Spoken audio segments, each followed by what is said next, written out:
apparition, on pourrait dire, de quelque chose de symbolique, d'étrange, comme apparition dans un rêve.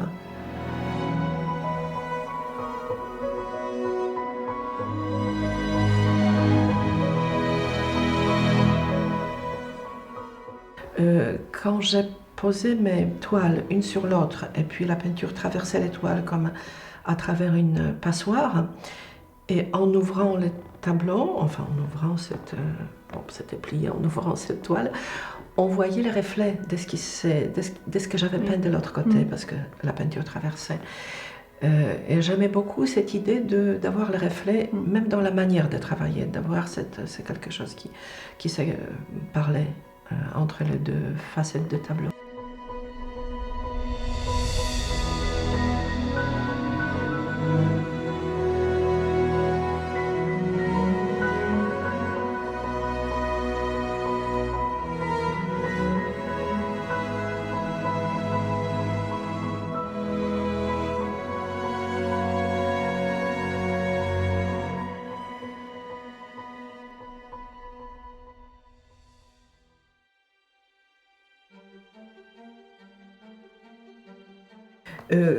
Quand je travaille sur les couches supérieures. L'eau passe à travers les peintures, enfin à travers les toiles qui ne sont pas préparées, et puis elle se répand d'une manière que je ne peux pas prévoir.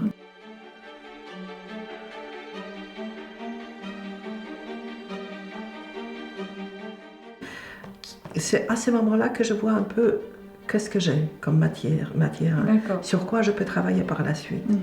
Et ça, et je pense qu'il faut pas, il y a quelque chose d'étonnant, il ne faut pas aller contre la matière. La peinture, elle fait sa manière de se répandre, et si on l'accompagne, il faut l'accompagner, pas aller contre elle, pas essayer de la maîtriser.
réserve.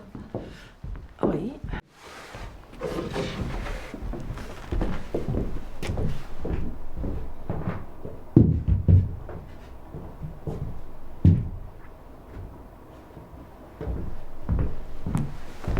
Alors là, on a autre chose, effectivement. Ouais. On a tout autre chose en termes de reflets. Mais en même temps, on voit la toile un peu, comment elle était travaillée, la réserve de nouveau en gris, le blanc cette fois-ci c'est la peinture.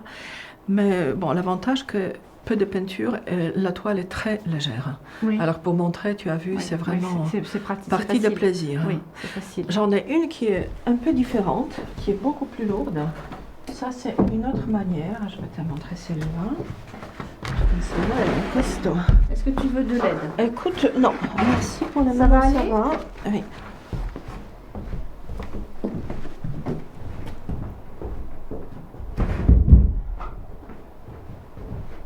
On va par contre la ranger après parce que là, c'est envahissante.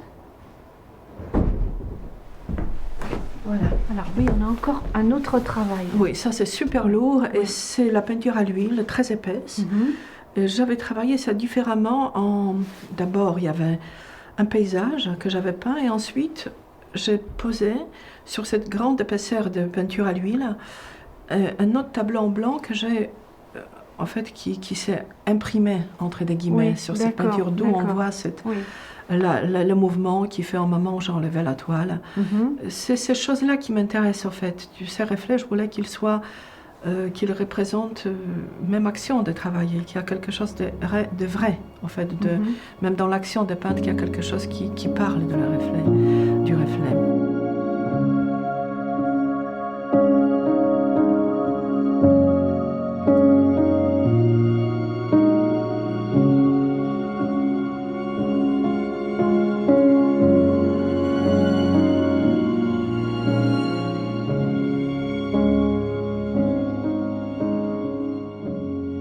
Donc tu arrives en France, c'est dans les années 70? Oui, enfin 76, 17. Oui. D'accord. Première fois 76 pour les vacances, après 17. D'accord. Et après, mais c'était quand même très très intéressant.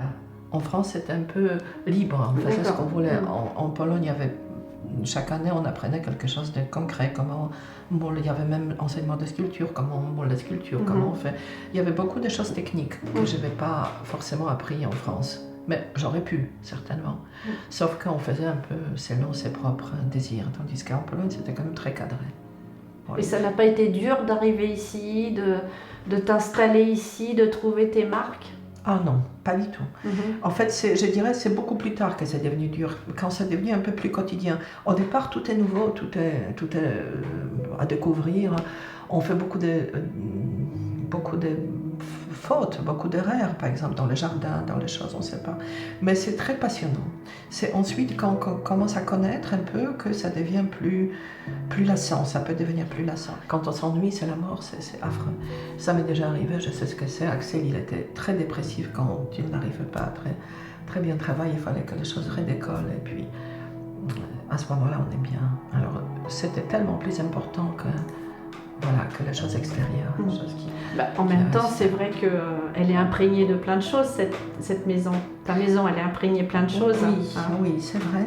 Et en plus, ce qui est très agréable, qu'il y a deux endroits, c'est-à-dire qu'il y a la maison où on peut vivre et l'atelier, c'est à côté. Voilà. C'est vraiment, et c'est tellement proche, c'est à quelques mètres. Enfin, la nuit, si j'ai pas envie de dormir, je peux toujours aller dans l'atelier. C'est très pratique. Et en même temps, il y a cette séparation qui est super agréable. Oui. Et puis, de toute manière, on le verra quand on va déambuler au gré. On va pouvoir déambuler, puis on va pouvoir voir qu'il y a encore l'âme de ton époux, parce qu'il y a encore plein de choses dans le parc, plein de jolies sculptures. Dans le jardin, il y a beaucoup de sculptures d'Axel. Et d'ailleurs, ça se prête bien. Je pensais que certaines sculptures vont être trop grandes. Axel avait un très grand atelier deuxième, parce que contrairement aux apparences, c'était pas assez grand pour lui, même l'usine. C'était même pas le problème de grandeur, mais surtout d'accès. Il avait besoin d'accès de camions, comme ça, pour pouvoir prendre de grandes sculptures, ce qui n'était pas le cas ici. Alors, j'avais pendant très longtemps conservé son atelier à Orbeck, qui était une sorte de bâtiment industriel qu'il avait. Mais ces derniers temps, c'est devenu très pénible d'avoir j'avais envie de les vendre, je l'ai vendu. Et des grandes sculptures sont venues pour s'installer dans mon jardin. Et c'est très agréable.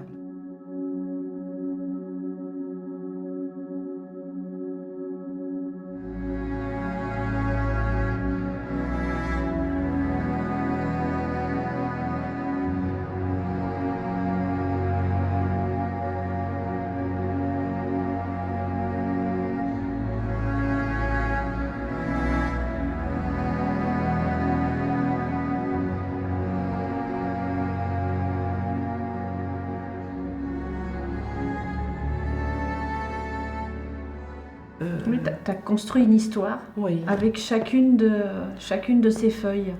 Oui, en fait, je pense que c'est comme si j'ai travaillé par repentir. D'accord. Voilà. Je travaille beaucoup, enfin toute ma vie, j'ai l'impression, c'est les grands repentirs. C'est dramatique, mais c'est comme ça.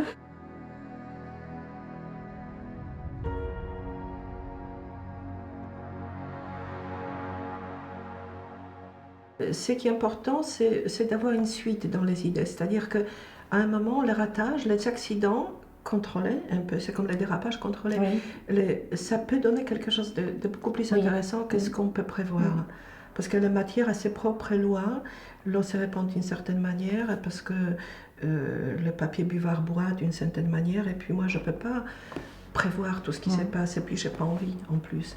Par contre, de se servir de ces accidents, je sais parfois maintenant un peu de quelle manière on peut aller vers cet accident. Comment on peut les provoquer. Parfois ça marche pas, mais j'essaye d'aller dans ce sens-là, et encore je pense que je me contrôle trop.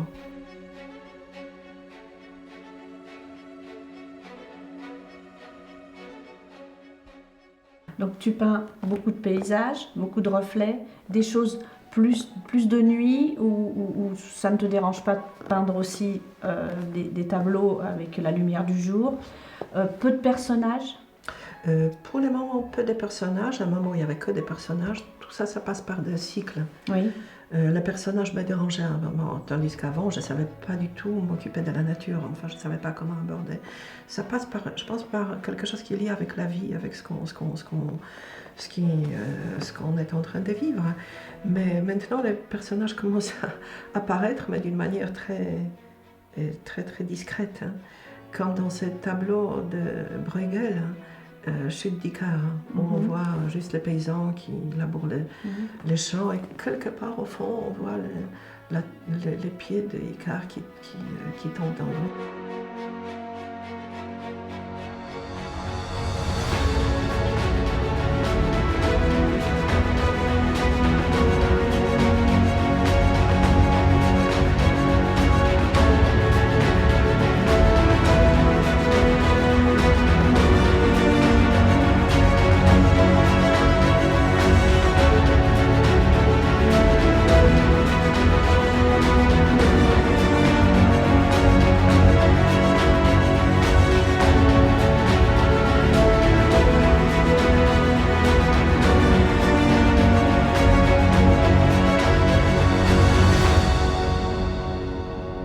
Parfois je coupe, j'essaye de réduire. Oui. Ce qui est bien aussi, que comme je travaille souvent par terre, les choses n'ont pas vraiment, ça dépend des tableaux bien sûr, mais parfois on n'a pas l'essence des tableaux, on peut tourner autour.